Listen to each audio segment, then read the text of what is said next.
Dad, I found a perfect place for you. That's what my son Daniel told me that February morning. And I, like a fool, I believed him. I believed him because he was my son, because he had been my favorite, because I thought after everything I did for him, he would never betray me. My name is Frank Miller, but everyone just calls me Frank. I'm 73 years old, and I was born right here in Texas. I'm one of those men who got up before the rooster crowed and came home when the stars didn't even want to shine anymore. I worked my whole life with these hands, hands that are wrinkled now, full of old calluses, with veins marked like road maps. But these hands built houses, they built a business, they built a family. So, listen to this story closely, because it's going to stir something up inside you. And when you finish hearing it, you tell me, what would you have done in my place?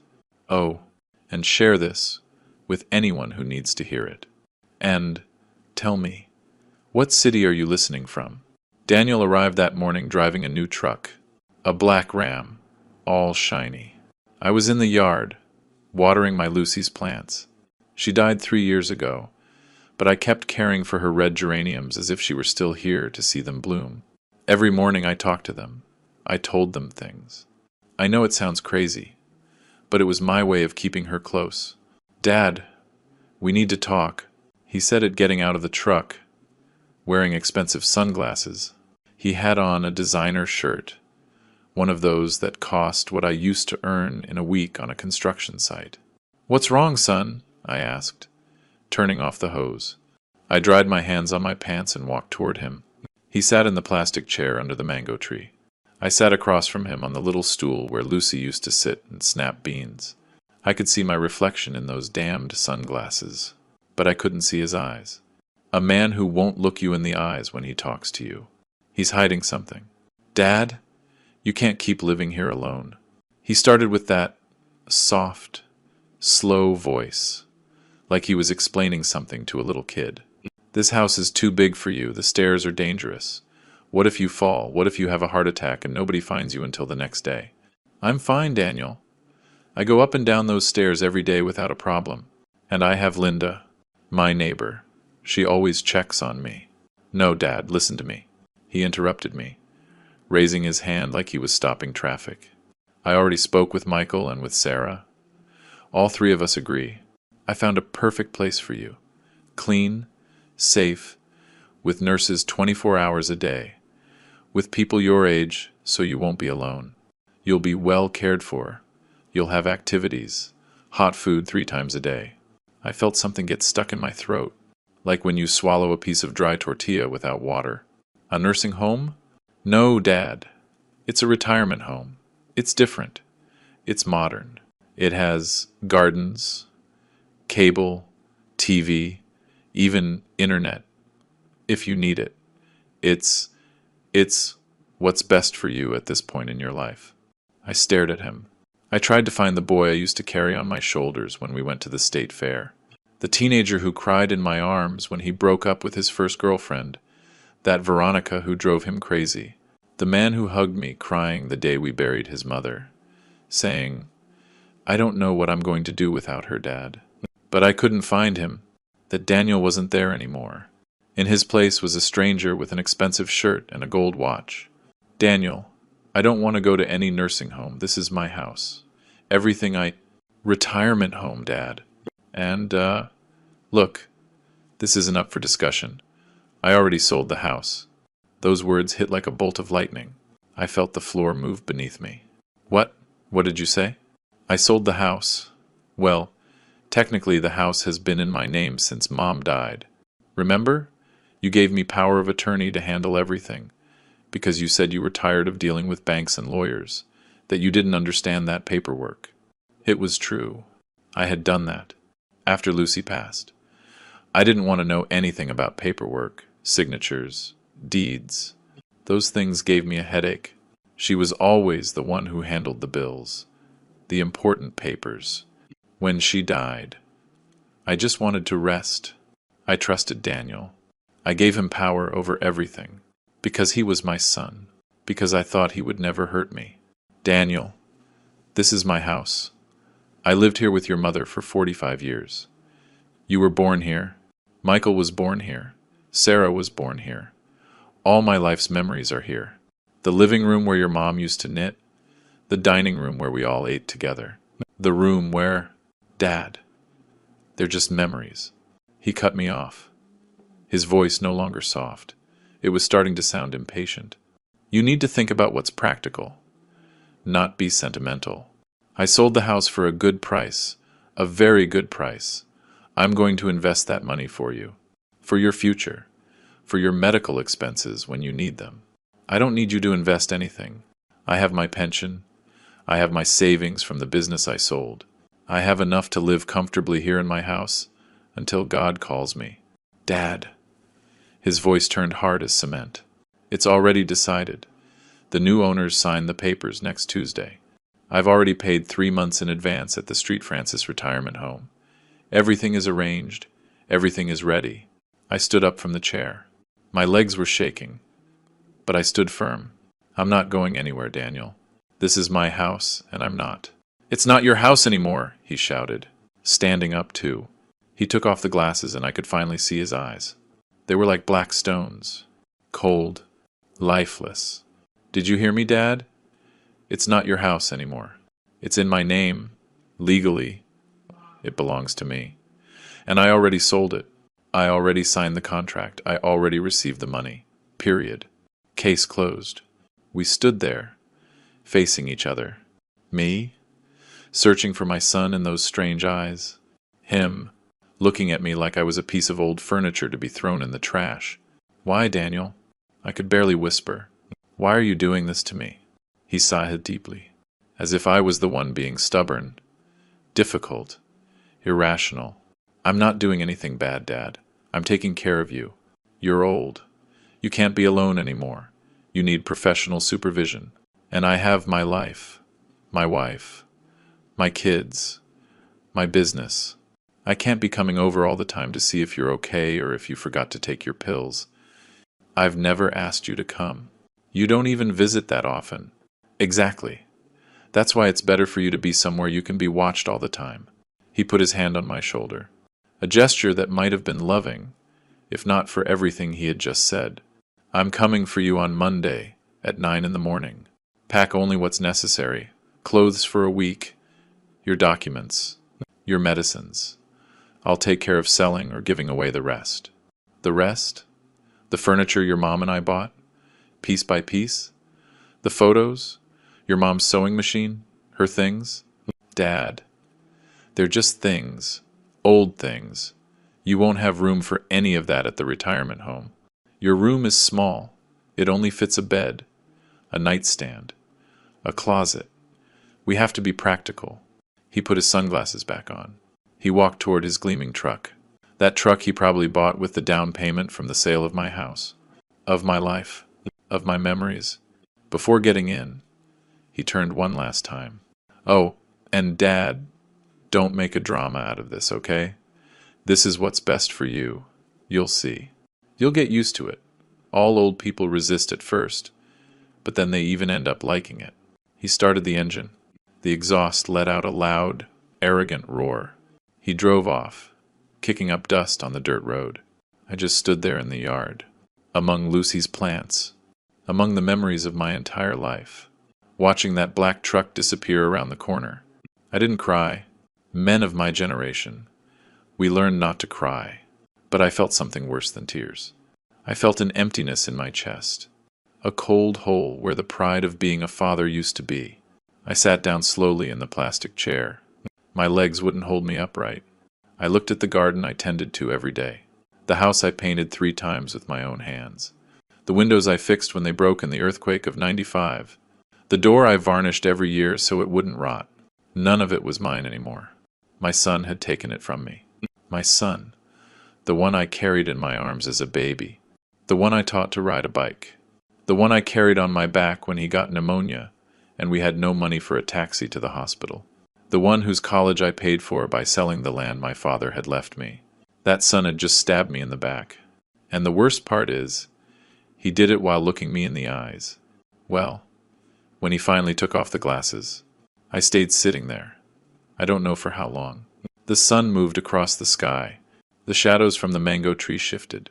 Linda, my neighbor, passed by, sweeping her sidewalk, and waved at me. I just lifted my hand. I didn't have the voice to answer. When it started to get dark, I stood up. I went into the house. Everything was silent. That silence that had been there since Lucy left. And now it felt even heavier. I sat in the armchair in the living room, the same one Lucy used to sit in to knit. I closed my eyes. And for the first time in 3 years, since I buried her, I really spoke to her. Lucy, I said in a low voice, your son betrayed us, both of us. You, who aren't here anymore, and me, who's still here. I don't know what to do, honey. I don't know what to do. The silence was the only answer. A silence that tasted like defeat. I didn't sleep that night. I stayed sitting in the living room armchair until dawn, watching the shadows move on the walls, listening to the sounds of the house, those creaks I knew by heart, the wall clock Lucy bought at the craft market, the refrigerator that made that little noise every 2 hours, the neighbor's dog that barked at 3 in the morning. All those sounds. I wouldn't be hearing them much longer. When the sun started to come through the window, I got up. My knees ached, my back ached, but my chest ached more. The kind of pain pills don't fix. I went to the kitchen. I put water on to heat for coffee. I got out the jar of instant coffee. Lucy always said instant coffee was garbage. That real coffee was made in the old percolator. But since she left, I just didn't feel like doing things the old way. I sat at the kitchen table with my steaming mug. That table where we ate breakfast for so many years. Where the kids did their homework while Lucy cooked. Where we celebrated birthdays, Christmases, holidays. I looked around. The tiles Lucy picked, white with blue flowers. The pots hanging on the wall. The old stove that still worked fine. The plastic tablecloth with pictures of fruit. All of that was going to disappear too. I took a sip of coffee. It was bitter. It burned my tongue. But I didn't care. I thought about Daniel. About his face when he told me he'd already sold the house. His cold eyes. That new truck. That probably cost more than I earned in an entire year of work. When did he become like this?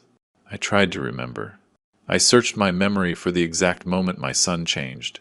When he stopped being the Daniel I knew. Maybe it was when he married that woman.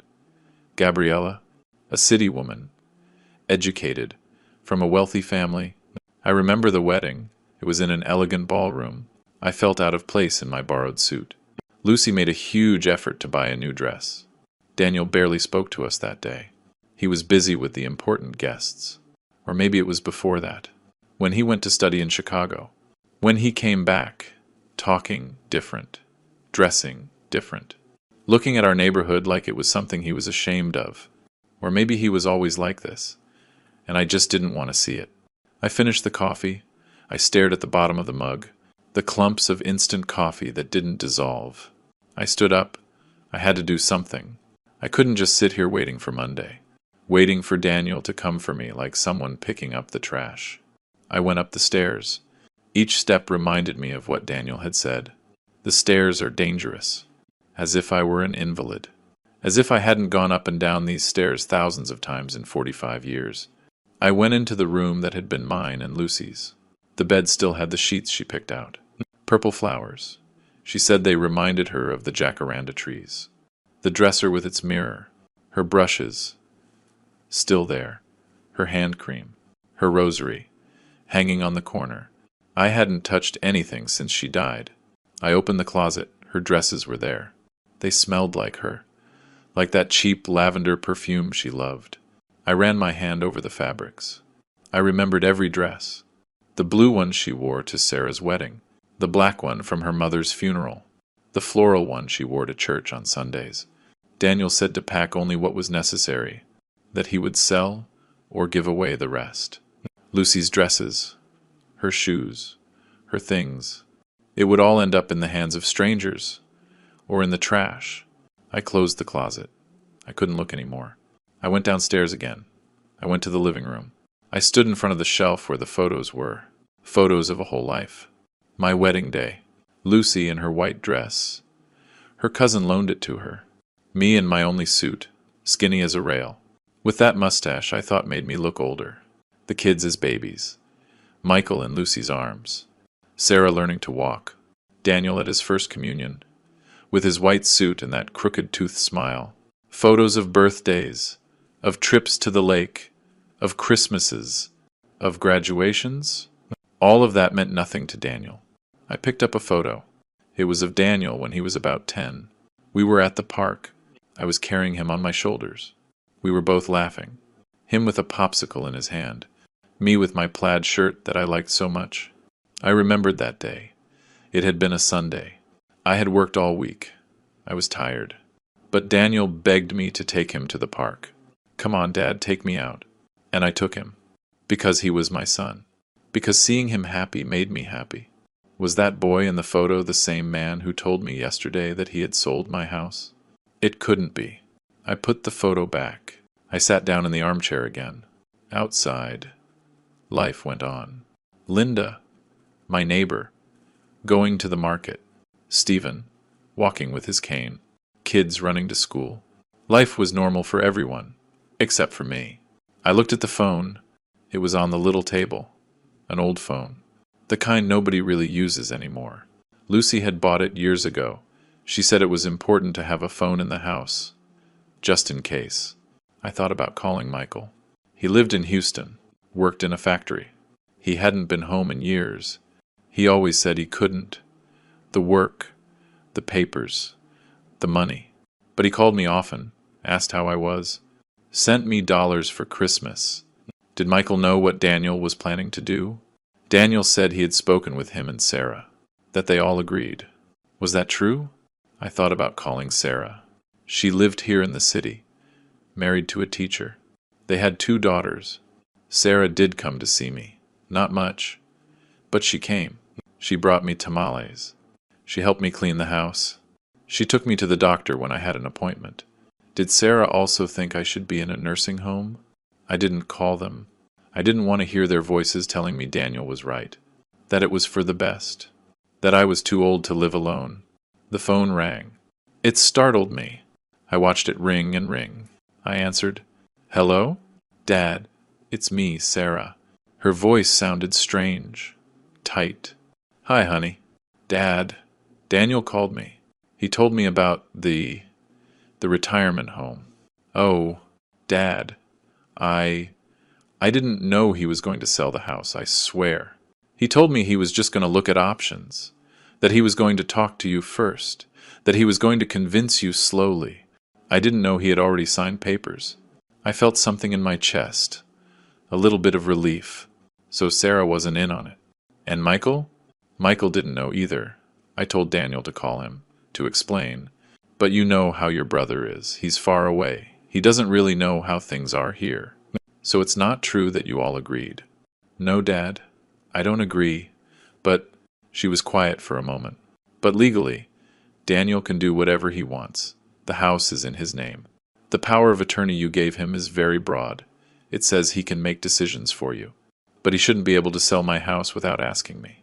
He shouldn't, Dad, but he can. I went to see a lawyer friend of my husband's. He told me that if the house is in Daniel's name and you sign that power of attorney, there's not much we can do. I felt the floor open up beneath me. "There's nothing I can do?" Sarah sighed. I heard her crying. "Dad, I can talk to Daniel. I can tell him to wait, to not take you yet, to look for another solution. Maybe you can come live with me for a while. No, honey, you have your small house, your daughters, your husband. I'm not going to be a burden to you too." "You're not a burden, Dad." "Yes, I am. To Daniel. I'm clearly a burden. Daniel is he's a... She didn't finish the sentence, but I knew what she wanted to say. "It's okay, Sarah. Don't worry. I'll be fine." "Dad, I'm going to come see you. I'll come by this afternoon. We'll talk. We'll find something. Daniel can't just do this. Whatever you want, honey." We hung up. I held the phone in my hand. Sarah was coming. She was going to try to help. But she had said it herself. Legally, Daniel could do whatever he wanted. I had given him that power. I had walked right into this trap myself. I looked at the house. My house. That wasn't mine anymore. And for the first time in many years, I felt old. An old man who made a mistake. A mistake that was going to cost me everything. Sarah arrived around 4 in the afternoon. She brought a bag of pastries and a thermos of coffee. She had always been like that, ever since she was little. When she came to visit, she always brought something, as if she could fix things with food. "Hi, Dad," she said, giving me a kiss on the cheek. Her eyes were red. You could tell she'd been crying on the way over. "Come in, honey." I opened the door. We went into the living room. She left the things on the table and sat on the armchair where her mom always used to sit. I sat in mine. "Dad, I talked to Daniel," she started. "I told him this isn't right, that he can't just sell the house like that, that you're his father, that you deserve respect." Her voice broke. "He told me to mind my own business, that he knows what he's doing, that you can't take care of yourself anymore and someone has to make decisions for you. That's what he said." I felt the blood rush to my head. That, and worse. He told me if I was so worried about you, I should take you to live with me, that I should take charge, that he had already done enough for you all these years. Sarah wiped her tears with the back of her hand. "I told him he hasn't done anything for you, that I'm the one who comes to see you, the one who takes you to the doctor, the one who brings you food when you're sick." He got mad. He hung up on me. I was quiet. I didn't know what to say. Seeing my daughter cry because of her brother was breaking my heart. "Dad?" I talked to Hector. Hector was her husband. "I told him I want you to come live with us." He agrees. "The girls, too. We can rearrange the girls' room. They can share. And you can have the other room. It's not big, but—" "No, honey. I already told you no. You live in a small apartment. You barely fit as it is. I'm not going to come and make things crowded. Besides, it's too late. Daniel already sold the house. He already paid the nursing home. It's all done." "Retirement home, Dad." "Not nursing home," she corrected me gently, as if the name made it any less horrible. "It's the same thing, Sarah. It's a place where they put old people who are in the way, where they put them to forget about them." I stood up. I couldn't sit still. I walked to the window. Outside. Life went on as normal. Cars passing. People walking. The world spinning as if nothing was wrong. Sarah stood up too. She came over to me. She put her hand on my shoulder. "Dad, I'm still going to come see you, I promise. Every week. I'll go. I'll bring you whatever you need. I'm not going to abandon you." "I know, honey. You've never abandoned me." I hugged her. She started crying on my chest, just like when she was a little girl, and fell down playing. I stroked her hair. "Don't cry. It's not your fault. None of this is your fault. But I feel so helpless, Dad. I wish I could do something, but I can't. The law is on his side. The lawyer told me clearly, Daniel has all the papers. He has the power of attorney. He has the house in his name. We can't do anything." We stayed like that for a while, hugging, her crying. Me, fighting back the urge to cry too, because men my age don't cry, or so we were taught. When she calmed down a bit, we sat down again. She poured the coffee, took out the pastries, my favorites. We ate in silence. The coffee was good, the pastries too, but it tasted like goodbye. "Have you packed anything?" she asked me. "No, I don't know what to pack." Daniel said only what's necessary. Clothes for a week, documents, medicines, like I'm going on vacation, and not going to be stuck there for who knows how long. "I'll help you pack if you want. We can see what you should take. Maybe some photos. Something of Mom's. So you don't feel so alone. Do you think they'll let me have photos there?" "Of course, Dad. It's your room. You can decorate it however you want. Well, as much as you can." We finished the coffee. Sarah stood up. "I'm going to help you pack. Come on. Let's go upstairs. We'll get your clothes. See what else you need." We went up the stairs together. She went first. Me behind her. Slowly. Like I did everything lately. Slowly. We went into the room. Sarah opened the closet. She started taking out clothes. Shirts, pants, socks. She put them on the bed. Clothes Lucy had bought me. Clothes I had worn for years. Clothes with history. "Where's your suitcase, Dad? On top of the wardrobe?" That blue one? Sarah reached up, pulled the suitcase down. It was dusty. We hadn't used it in years. The last time was when we went to Florida to visit a cousin. Lucy was still alive. We went on a bus, spent a week there. We ate fish, went to the beach. Lucy collected seashells. She brought them home. They're still in a basket in the kitchen. Sarah started folding the clothes, putting them in the suitcase. She did it carefully, like her mom taught her. Each item folded neatly, everything in order. What shoes are you taking? The black ones, the brown ones. That's all I need. She put them in a bag, put them in the suitcase. Where are your medicines? In the bathroom, in the medicine cabinet. She went to get them, brought them back in a bag. Pills for blood pressure, for cholesterol, for sugar.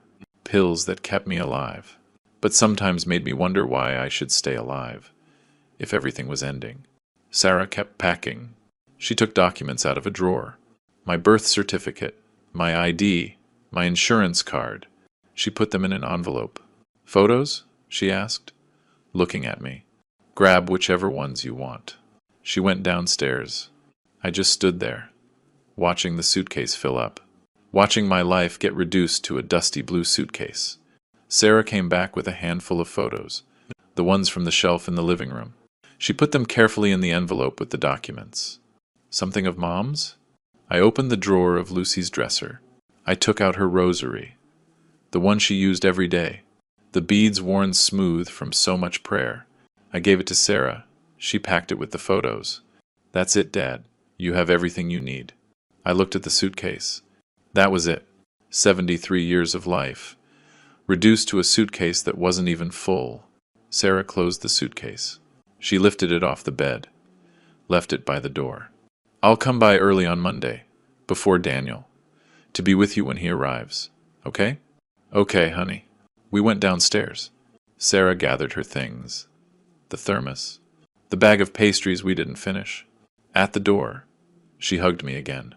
I love you, Dad, so much. Don't forget that. I love you too, honey. She left.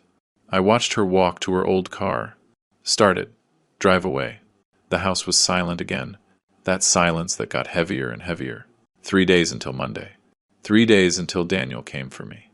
3 days until he took me out of my house, like taking out the trash on collection day. I sat in the armchair. I looked around. The walls I painted. The furniture I bought with Lucy. Dollar by dollar. The floor I laid with my own hands. All of it was going to belong to someone else. People who didn't know the stories of this house. Who didn't know how much sweat and work went into every single thing. And I was going to be in a tiny room in a retirement home. With people I didn't know. Eating food that wasn't from my home. Sleeping in a bed that wasn't mine. Waiting to die. I spent Saturday walking through the house. From room to room. Touching the walls. Looking at every corner. Trying to burn it all into my memory. Because I knew that after I left, I would probably never come back in here again. I went to the kitchen, made myself a coffee, sat at the table. From there, I could see the yard, the mango tree I planted when Michael was born. That tree was 50 years old now. It grew sweet, big, juicy mangoes. Lucy used to make mango water, made popsicles for the grandkids. Daniel used to climb that tree when he was a boy. He'd spend hours up there, reading his comic books. Did Daniel remember that tree? Did he remember the afternoons he spent up there? Probably not. To him, they were just old, worthless memories. Things that could be sold or thrown away. I went out to the yard. I touched the trunk of the tree, the rough bark, the marks that time had left on it. Just like me, full of scars, but still standing, still bearing fruit. Forgive me, old friend, I said to the tree. I'm leaving you alone. I hope the new owners take care of you. Although, I doubt it. I laughed to myself. I was talking to a tree. I really was going crazy. I went back in the house, went up the stairs again. I went into Sarah's room. I hadn't been in there for years. Not since she got married and left. The room was empty. Only the bed was left. The walls had marks from the posters she used to hang. Music groups I don't even remember the names of. This room had been her world, her space. Now it was just an empty, dusty room. I went to Michael's room. I hadn't been in there in a long time either. It was the same. Empty. Sad. Michael left more than 20 years ago. He went to find the American dream. He found it, working 12 hours a day in a factory. He earned in dollars, but he lost everything else. His language, his homeland, his family. I talked to him on the phone every month. He always said he was coming to visit soon. He never came. There was always something. The work, the papers, the money. When Lucy died, he didn't come either. He sent money for the funeral, as if money could replace his presence. Finally, I went to Daniel's room, the biggest of the three, because he was the favorite. Because Lucy said he was the youngest and needed more space. We painted the walls blue for him. We put up shelves for his soccer trophies. We bought him a big desk so he could study. Everything we did for him, everything we gave him. And this is how he repaid me. I sat on the floor of the empty room. My knees popped. I wasn't the same man who built this house. Brick by brick. I wasn't the one who used to carry bags of cement on my shoulder, like it was nothing. Now it was hard for me to even sit on the floor. I stayed there. I don't know how long. Thinking. Remembering. Trying to understand at what point everything went to hell. At what point my son decided I was a burden and not his father. I heard a knock on the door downstairs. I got up with difficulty, holding onto the wall. I went down the stairs slowly. It was Stephen, my neighbor, my friend of 30 years. "Frank, are you okay? You look terrible, buddy," he said when I opened the door. Stephen was my age, but he looked better than me. Stood up straighter, stronger. Of course.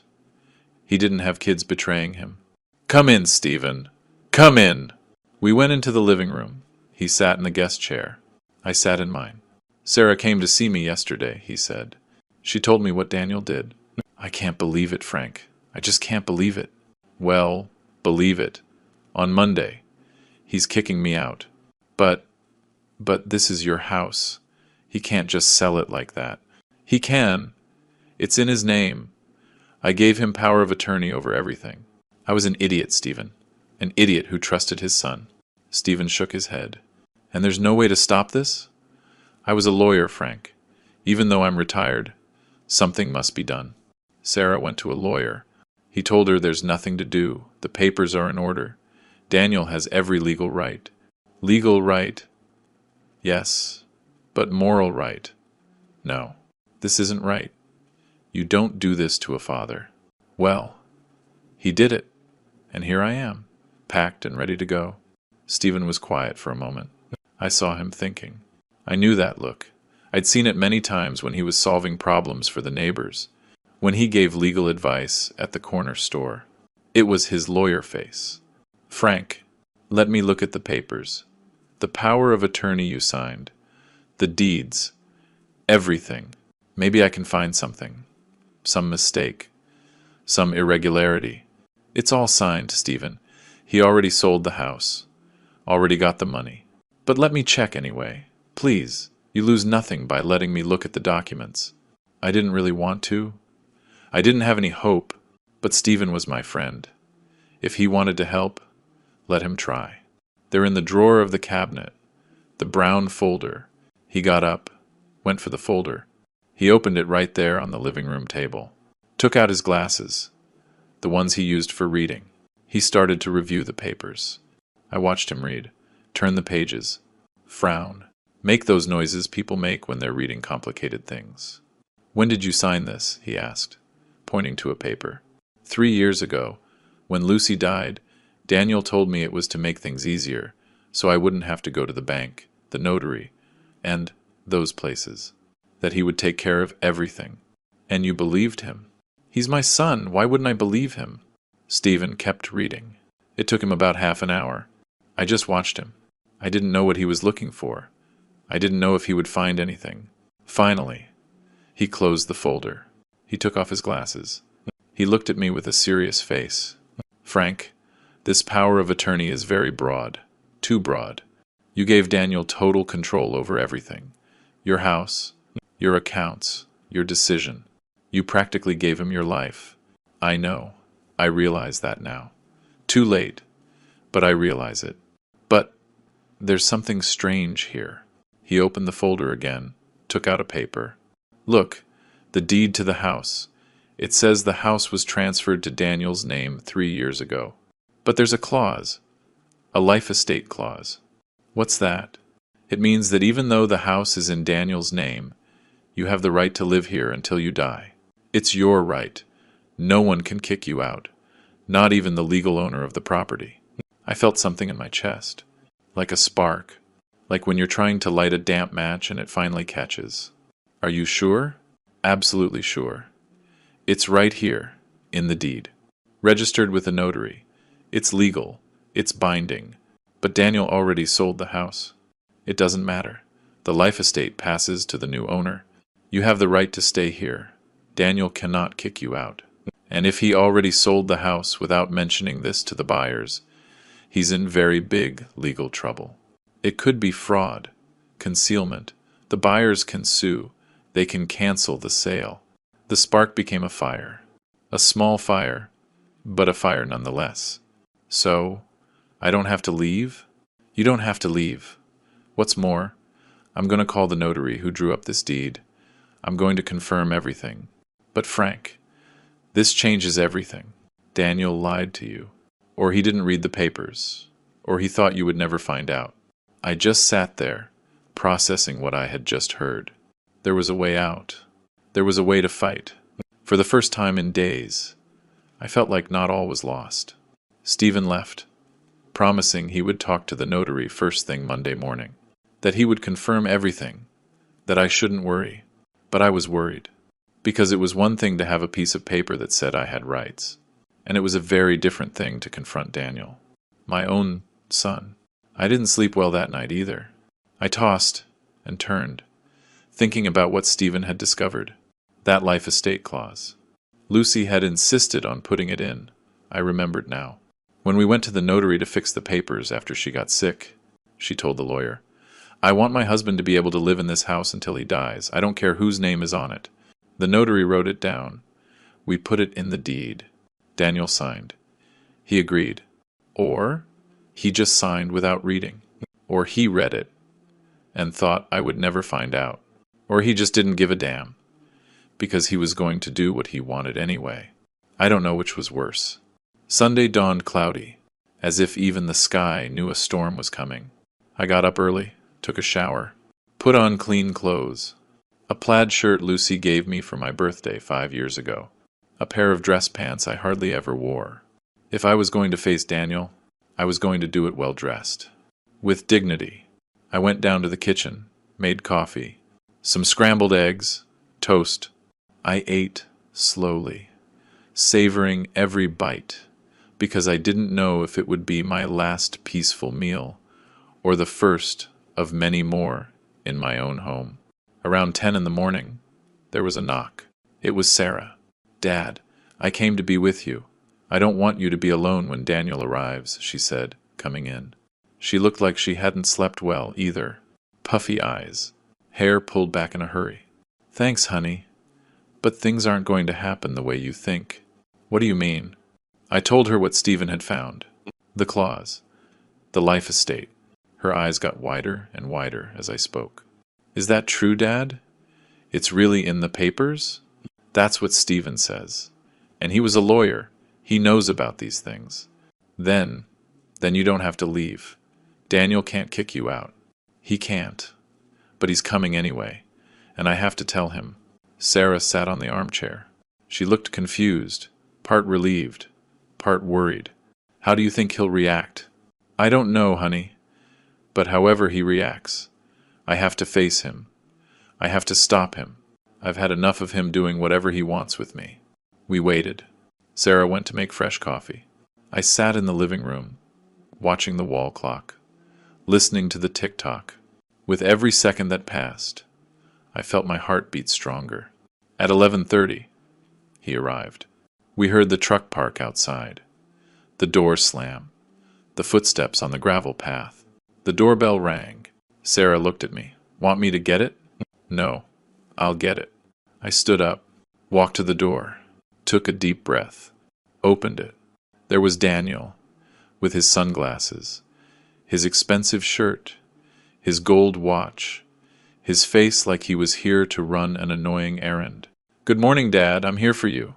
Are you ready?"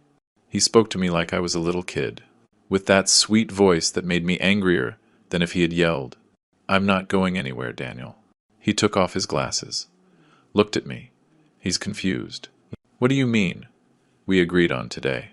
"I know what we agreed, but I changed my mind. I'm not going. I'm staying in my house." "Dad," I already explained, "this isn't your house anymore. I sold it." "Then the new owners have a problem, because I have a life estate. I can live here until I die. It's in the deed. You signed it yourself." Daniel's face changed. From confusion to surprise. From surprise to anger. "Who told you that?" "It doesn't matter who told me. What matters is that it's true.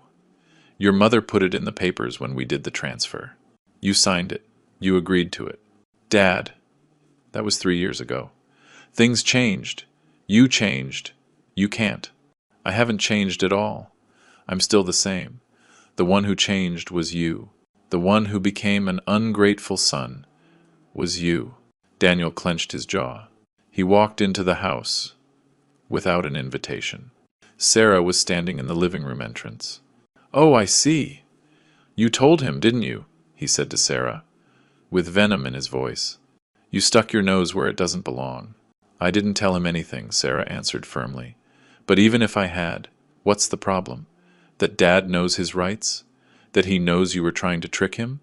"I wasn't tricking him. I was taking care of him." "You two don't understand. He can't be alone anymore. He forgets things. He doesn't take his medicine right. Any day he's going to fall and—" "Those are just excuses," I interrupted him. "The truth is, you wanted my house. You wanted to sell it, keep the money, and get me out of the way so I wouldn't be a bother." "Keep the money, Dad? I was going to invest that money for you. For your expenses." "Don't lie to me, Daniel. If it was for me, you would have given it to me. But you wanted it for you, for your luxuries, for your new truck, for your rich life." Daniel took a step toward me. Sarah got between us. "Don't you get near him," she told her brother. "Move, Sarah. This is between me and my dad." "I'm not moving. And this isn't just between you two. It's about family, and you are disrespecting our father." "Disrespecting him? I'm the only one who's taken care of him, the only one who's come to see him, to help him with his things." "Help him? You call selling his house without telling him helping?" "The house is mine. It's in my name." "But he has the right to live here," Sarah was shouting now too. "Enough!" I shouted, louder than both of them. They went silent. They looked at me. "Enough, Daniel. I'm going to tell you this one time. I am not leaving.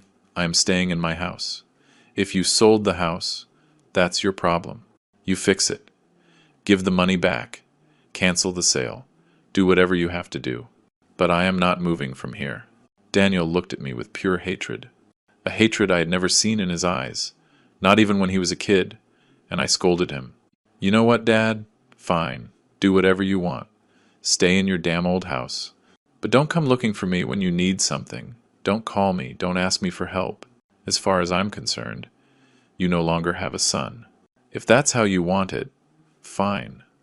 Because the son I raised wouldn't have done what you did." Daniel turned around, walked to the door. Before leaving, he turned one last time. "This isn't over. I'm going to talk to my lawyer. I'm going to find a way to get you out of here. You'll see."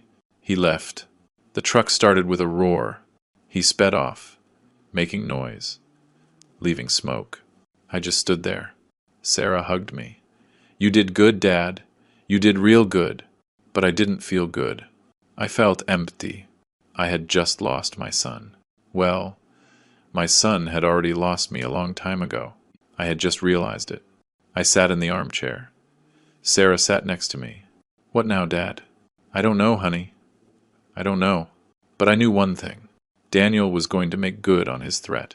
He was going to try and get me out of here, and I had to be ready to fight. The next few days were strange, like living in a house that didn't feel like home anymore. I knew Daniel was planning something. I could feel it. Sarah came to see me every day. Sometimes she stayed for hours. She brought me food. She kept me company. But I could tell she was worried too. Daniel won't answer my calls, she told me one day. I've called him like 20 times. Nothing. He blocked me. Let him, if that's how he wants to be. So be it. But it wasn't that easy. As much as I wanted to forget about Daniel, he was my son. And even though he had betrayed me, a part of me still hoped he would come to his senses. That he would come and ask for forgiveness. That things would go back to how they were. What a fool I was. On Wednesday, Stephen came to see me. He looked worried. Frank, we need to talk. What's wrong? I spoke with the notary. He confirmed everything. The life estate is real. It's valid. But there's a problem. My stomach tightened. What problem? Daniel hired a lawyer. A good lawyer. Expensive. They're going to try to declare you mentally incompetent. What? If a judge determines you're no longer in your right mind, that you can't make decisions for yourself, they can take away the life estate. They can name him as your legal guardian, and then he can do whatever he wants, including putting you in a nursing home against your will. I felt the floor move. But I'm fine. I'm perfectly sane. I know that. We all know that. But Daniel's going to get doctors. He's going to present evidence that you forget things, that you can't take care of yourself. He's going to paint a picture where you're a senile old man who needs to be put away. That's a lie. It's all a lie. I know, Frank. But in court, the truth doesn't always win. Sometimes, the person with the better lawyer wins. And Daniel has money to pay for the best. I sat down. My legs wouldn't hold me. So, what do I do? You need a lawyer, too. Someone to defend you, to present evidence that you're fine. Psychological evaluations. Testimony from people who know you. We have to prepare to fight this. And how much does a lawyer like that cost? Stephen was quiet. I already knew the answer. More than I had. My pension barely covered my living expenses. The savings I had from the business weren't much. Daniel knew that. That's why he was playing this card. Because he knew I couldn't afford to fight. I can help you with some things, Stephen said. But you need formal representation. Someone to go to the hearings. To file the documents. I don't have money for that, Stephen. Then get a public defender. Talk to the legal aid office. A public defender against Daniel's expensive lawyer. I already knew how that would end. Stephen left, giving me more information. Forms I had to fill out, places I had to go. I felt lost. My whole life. I had been a man of physical labor, of my hands, not of papers and forms and courtrooms. That night, I called Michael. I needed to talk to someone. Sarah already had enough on her plate. I didn't want to burden her more. Dad, are you okay? Michael answered. He always asked the same thing. No, son, I'm not okay. I told him everything. About Daniel, the house, the life estate, the threat of being declared incompetent. Michael listened in silence. He just made noises every now and then, so I knew he was still there. When I finished, he sighed. Dad, I didn't know things were this bad. Daniel called me a few weeks ago. He told me he was going to put you in a retirement home, that it was for the best. I believed him. I thought it was a good idea. You thought that too. Dad, forgive me. I'm not there. I don't know how things really are. I only know what Daniel tells me. And he's always been convincing. He's a liar, Michael. He sold my house without telling me. He wants to put me away to keep everything. I know, Sarah told me.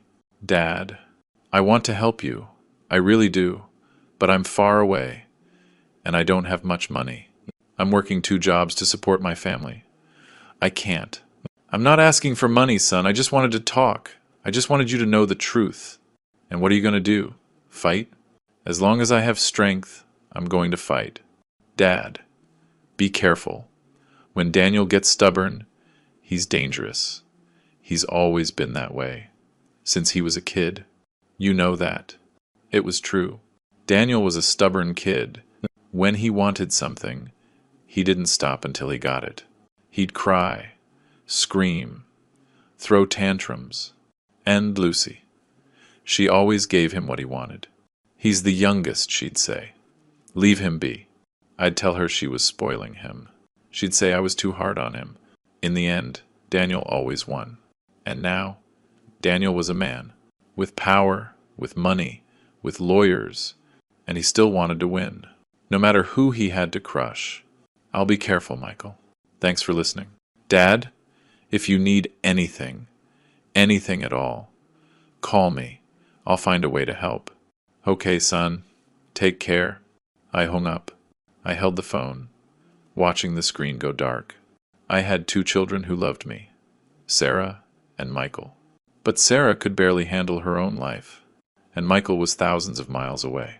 And I had 1 son who hated me, who wanted to destroy me, who had the power to do it. I went to the kitchen, opened the pantry, searched in the back. There it was, the bottle of tequila they gave me at my retirement. I'd never opened it. Lucy said we should save it for a special occasion. Well, this was the occasion, a specially screwed-up occasion, but an occasion nonetheless. I opened the bottle, poured a shot. I downed it in 1 gulp. It burned. It tasted bitter, but the warmth it left in my chest felt good. I poured another, and another.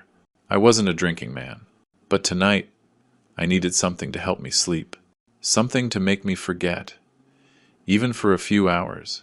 I finished half the bottle. I stumbled to bed. I fell on top of the covers. The room was spinning. I closed my eyes, and for the first time in a long time, I slept without dreaming. I woke up with a terrible headache. My mouth tasted like metal. My stomach was churning. I dragged myself to the bathroom.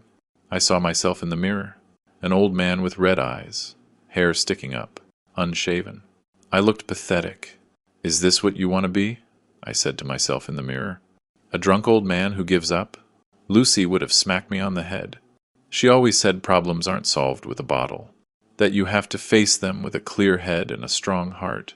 I took a cold shower. I shaved. I put on clean clothes.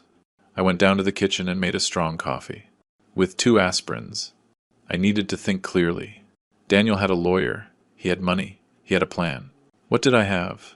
A house I could legally live in, but that could be taken away if I was declared incompetent. A pension that was barely enough. 2 kids who loved me but couldn't really help. But I had something else. I had 73 years of experience, of fighting life, of falling down and getting up 1,000 times. Daniel thought that because I was old, I was stupid. Well, I was going to show him he was wrong. I grabbed a pen and paper. Lucy always made lists when she had problems. She said writing things down helped you see them more clearly. I started writing. Things Daniel did wrong, I wrote at the top. 1. Sold the house without informing the buyers about the life estate. That's fraud. 2. Pressured me to sign papers right after Lucy died and I was grieving. That could be duress. 3. Kept the money from the sale. Money that, according to him, was for my expenses. But he never showed me where he invested it. As I wrote, I remembered more things that didn't seem important at the time, but made sense now. About 6 months ago, Daniel asked me to sign some papers. He said it was to renew my health insurance. I signed without reading. I trusted him. What did I really sign? More powers? Authorization to manage my accounts? I also remembered that after Lucy died, Daniel insisted I give him access to my bank account to help you with the bills, Dad, so you don't have to go to the bank. I agreed. I gave him my card, my PIN, everything. How much money had he taken out of there? I needed to know. I finished my coffee. I got dressed. I walked out of the house. I walked to the bank. It was 10 blocks away. I used to walk it with no problem. Now it was difficult. My knees hurt. I got tired. But I made it. I went in. There was a line. I waited. For about half an hour. Finally, it was my turn. Good morning. I need to see my account activity for the last 3 years, I told the girl at the counter. Do you have your statement? No, that's why I'm here. I haven't received a statement in a long time. Let me see. She typed on her computer. She frowned. Sir, your account is registered to receive e-statements at this email address. She showed me the screen. It was an email I didn't recognize. Probably Daniel's. That's not my email. I don't have an email address. Would you like to change it? Yes. And I also want to change my PIN, and I want to make sure no one else has access to my account."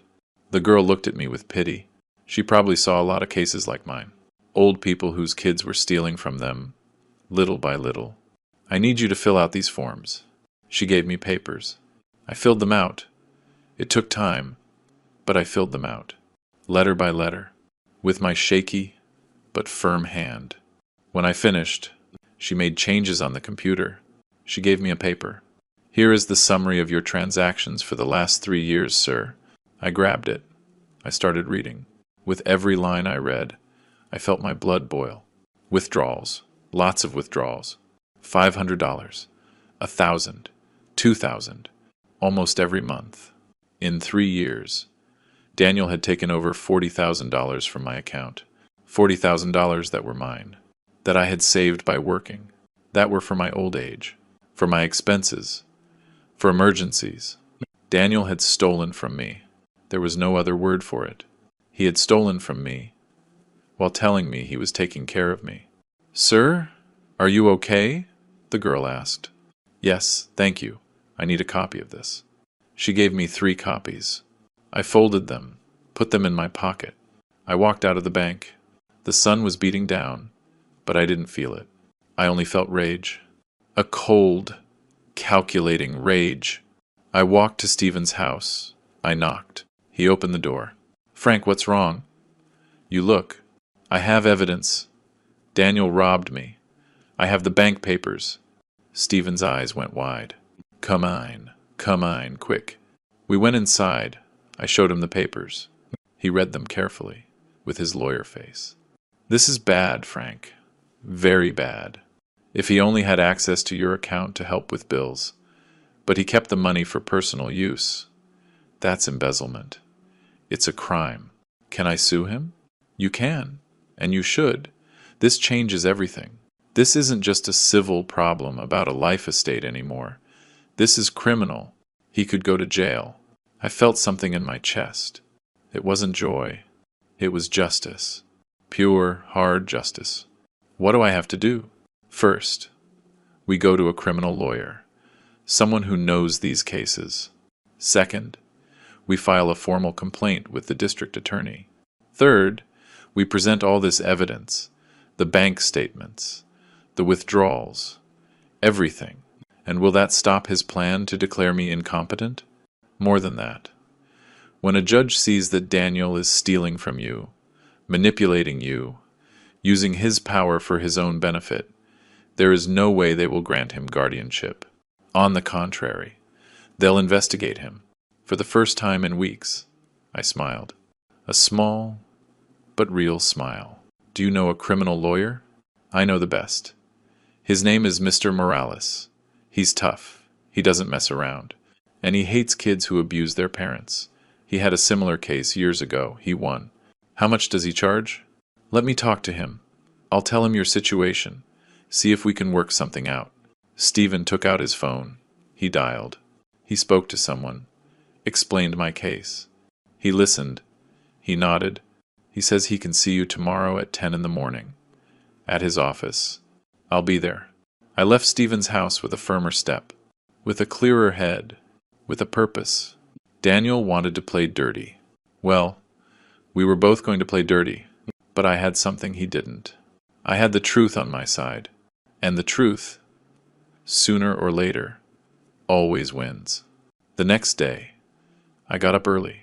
I dressed well, dress pants, a white shirt, the shoes I wore to church. If I was going to see a lawyer, I was going to look presentable, with dignity. Stephen picked me up at 9:30. We went in his old car, but it ran well. Mr. Morales' office was downtown, in an old but grand building, the kind with history. We went up to the 3rd floor. The secretary greeted us. She showed us into an office with bookshelves full of thick books. Legal codes, laws, things I didn't understand, but they gave me confidence. Mr. Morales was a man of about 50. Gray hair, dark suit, a serious face, but kind eyes. He shook my hand firmly. "Mr. Miller, a pleasure. Stephen told me about your situation. Let me tell you, Cases like yours make my blood boil. Children who abuse their parents are the worst of the worst. I liked him immediately. We sat down. I took out all the papers I had brought. The bank statements, the copies of the deeds, the power of attorney, everything. The lawyer reviewed them calmly, reading every line, making notes in a notebook.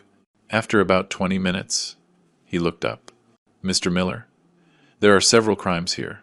Fraud, breach of trust, possible forgery, if he had you sign documents by misleading you. This is serious. Your son could face jail time. I know, I said, and I meant it. Part of me, the part that was still a father, felt pain, thinking of Daniel in jail. But the other part, the part that had been betrayed, robbed, humiliated, wanted justice. Are you willing to see this through to the end? Because once we file the complaint, there's no going back. Your son will know it was you. He will try to pressure you, to make you feel guilty. Are you prepared for that? I thought about Lucy, about how she always said family was the most important thing, but she also said that respect is earned. And Daniel had lost my respect completely. I'm prepared. Do what you have to do. The lawyer nodded. Very well, we'll do this in steps.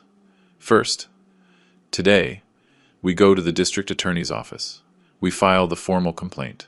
We present all this evidence. Second, we request protective measures so he can no longer access your accounts or make moves with your properties. Third, when he files his incompetence lawsuit against you, we countersue with this. The judge will see who is really in the wrong. And how much is this all going to cost me? The lawyer leaned back in his chair. Stephen told me about your financial situation. Normally, I charge $15,000 for a case like this.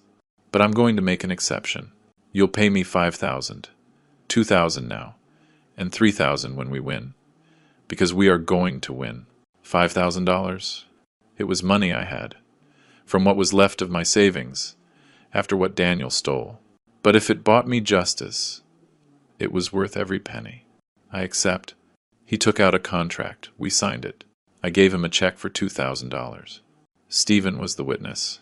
Now, let's go to the DA's office, the lawyer said, putting the papers in his briefcase. The three of us went in Stephen's car. The DA's office was in another part of the city. It took us 40 minutes to get there with traffic. Inside, there were a lot of people. People waiting, people crying, people with looks of tragedy on their faces. I guess I looked tragic too. The lawyer spoke with an agent from the DA's office. He explained the case. She had us coming into a cubicle. She asked me a lot of questions. When did it happen? How did it happen? What documents did I have? How much money was stolen? I told her everything. From the beginning.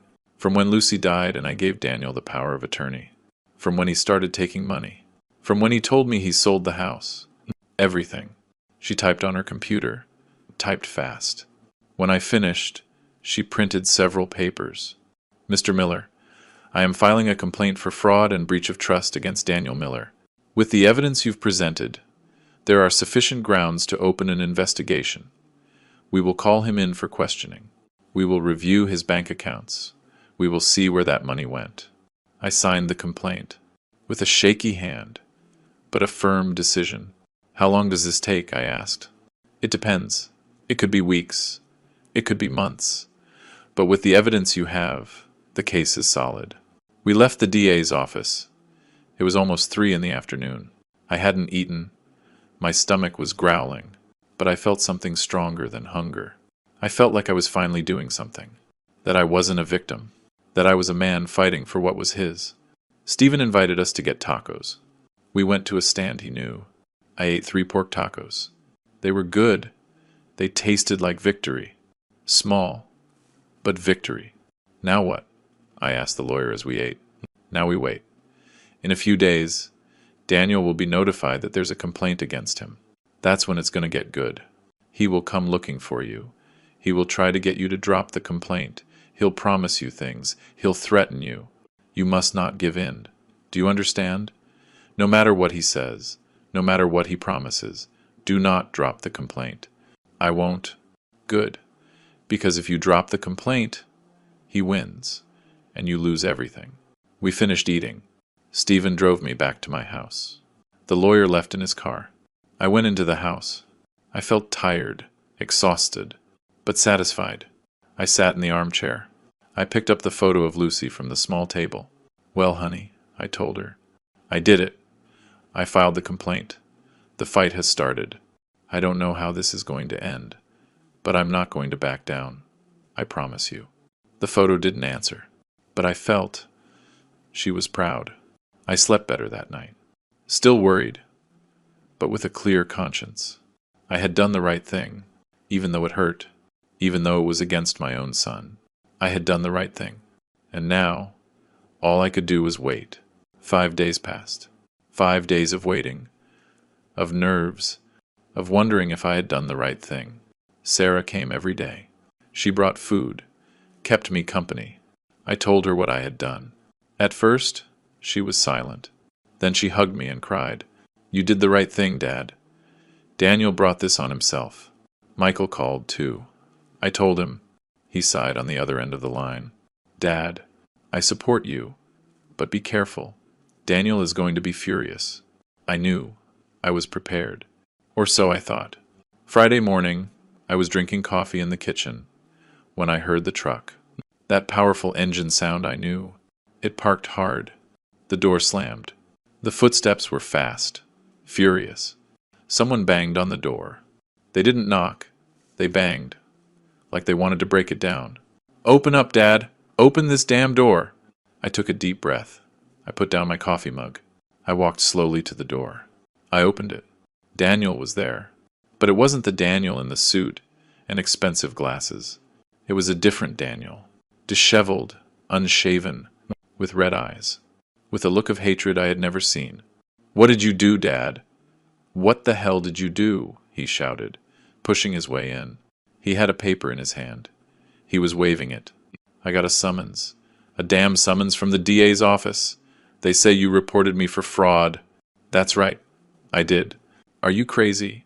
I'm your son. Your son, Dad. A son doesn't steal from his father.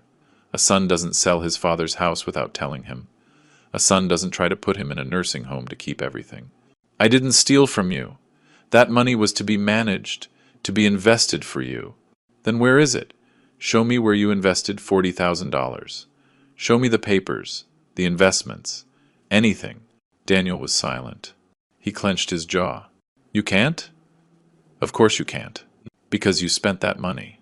On your truck, on your expensive clothes, on your rich life, with my money. It was my inheritance.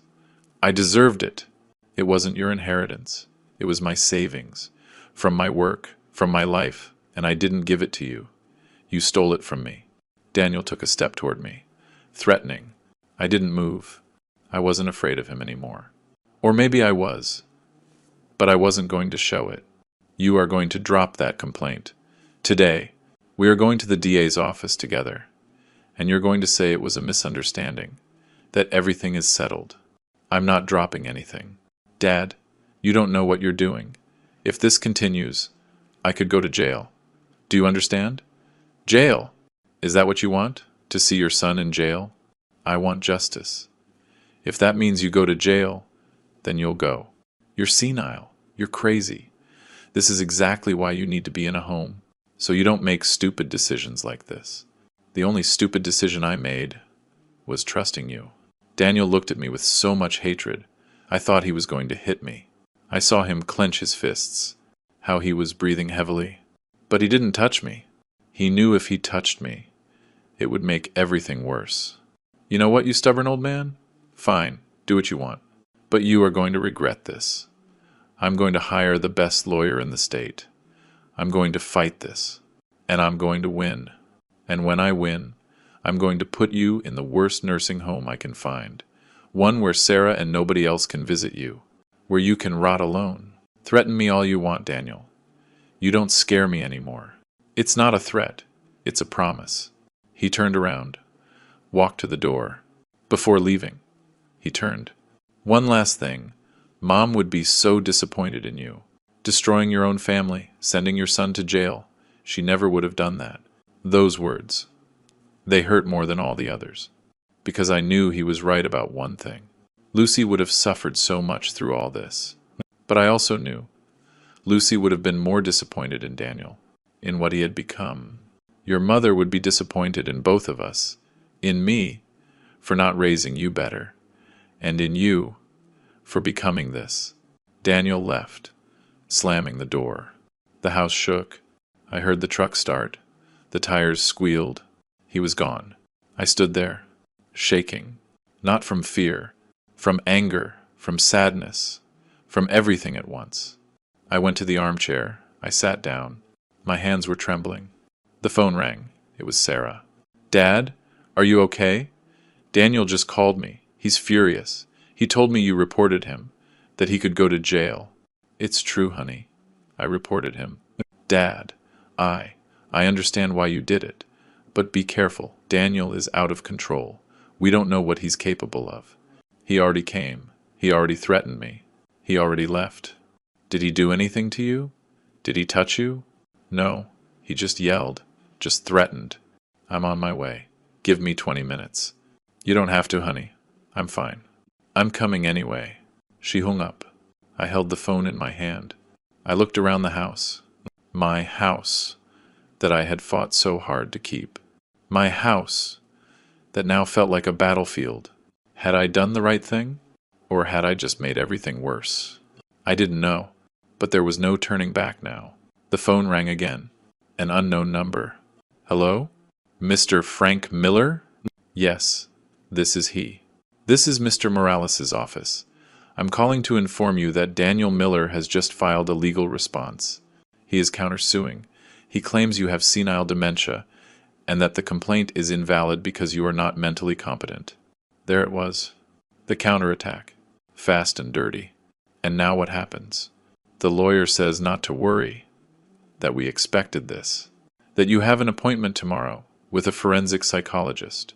He's going to evaluate you. He will certify that you are perfectly sane.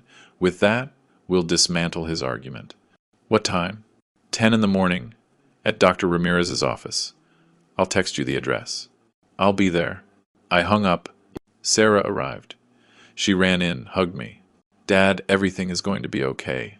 I promise." I wished I had her certainty, because I no longer knew what was going to happen. I only knew that the war had truly begun, and that only one of us was going to win. Saturday morning, Sarah picked me up. We went together to Dr. Ramirez's office. It was a medical building in a modern part of the city. Everything was clean, white. It smelled like a hospital. Dr. Ramirez was a serious man, with a gray beard. He asked me a lot of questions. About my life, about my family, about what I remembered. He had me do tests, draw things, repeat numbers, solve problems. I felt like a kid in school, but I did it all, with patience, calmly. After 2 hours, he finished. "Mr. Miller, you are perfectly sane. Your memory is fine for your age. Your reasoning ability is excellent. There is no sign of dementia or significant cognitive decline. I will write my report and send it to Mr. Morales." I left there feeling calmer. Sarah hugged me. "See, Dad? You're fine. Daniel won't be able to win with his lies." 2 weeks passed. Weeks of anxiety. Mr. Morales called me every 2 days with updates. The investigation against Daniel was moving forward. The DA's office had checked his accounts. They found that all the money he took from my account went to his personal expenses, to his truck, to trips, to expensive restaurants, to nothing that had to do with me. They had also spoken with the buyers of the house. They didn't know about the life estate.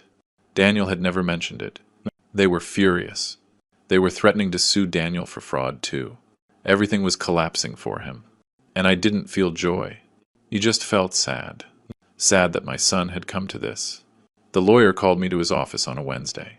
When I arrived, he had a smile on his face. "Mr. Miller, I have good news. Daniel has agreed to a settlement." "What kind of settlement?" "He drops the incompetence lawsuit against you. He returns all the money he took from your account, the $40,000. He cancels the sale of the house, and you get the full property back in your name. In exchange, you drop the criminal complaint." I was quiet, processing. And if I don't accept, then we continue with the trial. He will probably go to jail, but that could take years. And you will have to be testifying, going to hearings, fighting. Are you prepared for that? I thought about Lucy, about what she would have wanted. I thought about Daniel as a boy, the son he was, before he became this. I thought about myself, about what I had left of my life. If I wanted to spend it fighting in courtrooms, I accept the settlement, but with one more condition, which is that Daniel apologize to me, face to face, and that he promise not to come near me again unless he comes truly repentant. The lawyer nodded. I will communicate that to his attorney. 2 days later, they summoned me to Daniel's lawyer's office, à Luxurious Place, with a view of the city. Daniel was there, sitting, in his suit, but he didn't look arrogant anymore. He looked tired, defeated. I sat across from him. The lawyers were on either side. Mr. Miller, Daniel's lawyer began, my client agrees to the terms. He will return the money. He will cancel the sale. He will transfer the property back to your name. You're missing something, I said, looking at Daniel. Daniel clenched his jaw. He looked at me. He finally looked at me without hatred, just with shame. Dad, I'm sorry. I'm truly sorry. I got carried away by greed, by wanting to have more.